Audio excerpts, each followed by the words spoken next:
everyone.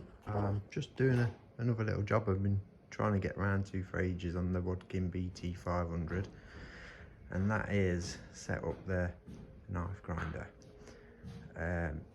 This machine has had a few problems, and when I bought it, and the knife grinder was definitely one of them. One of the stone was completely worn out. As you can see, there's nothing left on that. It's supposed to be a cup. So we've got a new one there.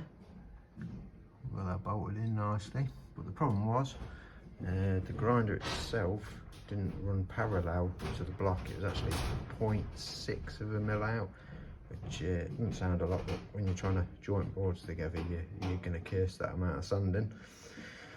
So had to fix that first, and basically the best way I found to do it was to take out the motor, which just slides out. You just wind that all the way out and it slides out of those dovetail grooves there, and then attach the DTI onto that with a magnetic base, which there's then put the pointer on top of the block and then run it down. I had to actually pack up that end there.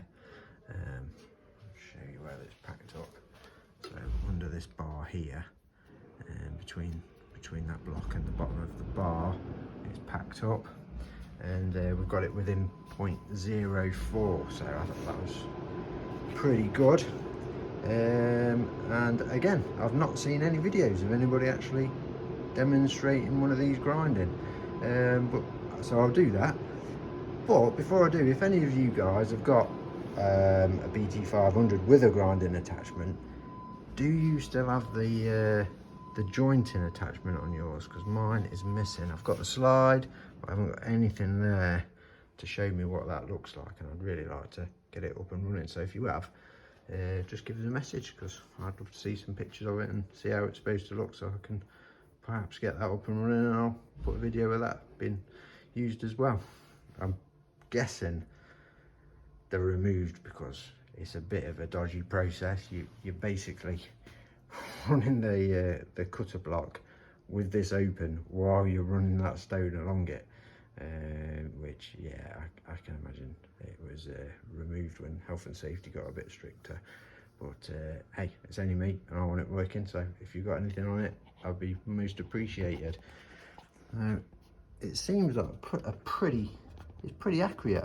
I've sort of measured it along the top of the blade, and you know, it's grinding within about, I'd say, about 0.1.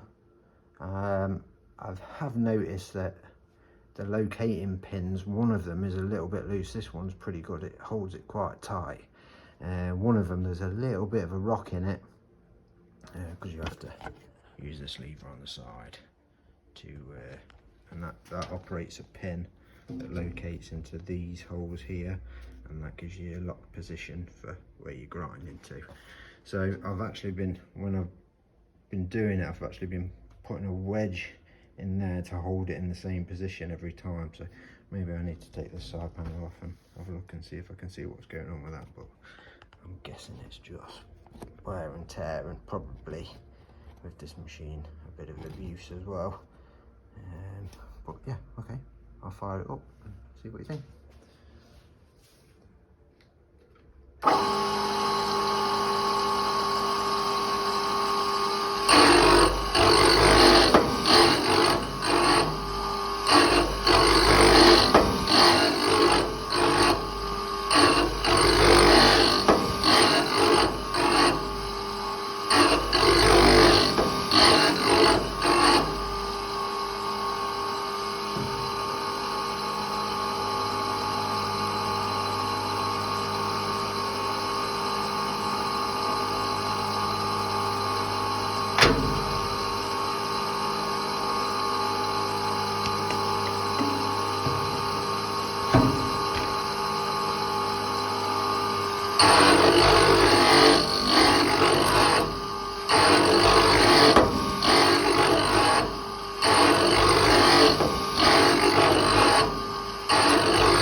and that's basically how that works. The instructions say you've got to do it pretty rapidly, and I think one of the reasons for that is that as it's spinning, it tends to, if you go slow, it sort of judders across the top of the blade, which obviously you don't want.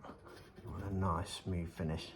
Now I should say these blades have got a massive chip in the middle, and there ain't no way this is getting it out, but if there's any minor ones, you can see you get a pretty nice finish on it.